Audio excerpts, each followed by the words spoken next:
Praise the lord. ಒಬ್ಬ ಮನುಷ್ಯನು ಬೆಳ್ಳಗಿರಲಿ ಕಪ್ಪಗಿರಲಿ, ಅವನು ಯಾವುದೇ ರೀತಿಯಾಗಿರಲಿ, ಅವನ ಮುಖವು ದೇವರೊಂದಿಗೆ ಯಾವ ರೀತಿಯಾಗಿ ಅನ್ಯೋನ್ಯವಾಗಿದ್ದಾನೆ ಎಂಬುದಾಗಿ ತೋರಿಸಿಕೊಡುವಂತದ್ದಾಗಿದೆ. ಯಾಕಂದ್ರೆ ಅನೇಕರು ಹೇಳುವುದುಂಟು, ನೀವು ಕ್ರೈಸ್ತರ ಅಂತ ಕೇಳ್ತಾರೆ. ಕಾರಣ ಕ್ರಿಸ್ತನ ಒಂದು ಬೆಳಕು ಅವರ ಮುಖವು ಪ್ರತಿಬಿಂಬಿಸುವಂತದ್ದಾಗಿದೆ. ಅದಕ್ಕೆ ವಾಕ್ಯ ಬರೆಯಲ್ಪಟ್ಟಿದೆ, ಕೀರ್ತನೆಗಳು 34ನೇ ಅಧ್ಯಾಯ 5ನೇ ವಾಕ್ಯದಲ್ಲಿ, ಆತನನ್ನೇ ದೃಷ್ಟಿಸಿದವರು ಪ್ರಕಾಶವನ್ನು ಹೊಂದಿದ್ದರು, ಅವರ ಮುಖವು ಲಜ್ಜೆಯಿಂದ ಕೆಡುವುದೇ ಇಲ್ಲ ಎಂಬುದಾಗಿ. ಹಾಗಾದ್ರೆ ದೇವರನ್ನು ದೃಷ್ಟಿಸುವವರ ಮುಖವು ಪ್ರಕಾಶವನ್ನು ಹೊಂದುವಂತದ್ದಾಗಿದೆ.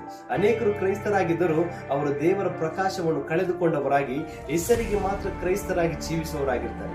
ನಮ್ಮನ್ನು ನಾವು ಪರಿಶೋಧಿಸಿಕೊಳ್ಳೋಣ, ನಮ್ಮನ್ನು ನಾವು ತಿದ್ದಿಕೊಳ್ಳೋಣ, ಸರಿಪಡಿಸಿಕೊಳ್ಳೋಣ.